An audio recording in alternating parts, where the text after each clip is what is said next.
Hi everyone, here we've got LISTO SP50 and let me share with you how to force reset, so how to soft reset your device. So if you've got the situation that the screen does not respond to any touch or swiping, then you can force restart it.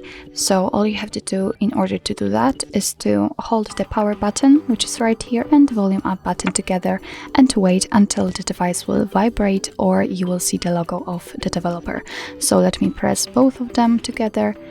And let me do it again and hold it all the time. And as you can see, the screen is black and I felt the vibration. I can see the logo, so it means that we just successfully reset our device. It will be restarted and the screen will get back to its normal state and will respond to your touch. So actually this is it. This is how to soft reset, how to force restart your LISTO SP50. Thank you so much for watching. I hope that this video was helpful, and if it was, please hit the subscribe button and leave the thumbs up.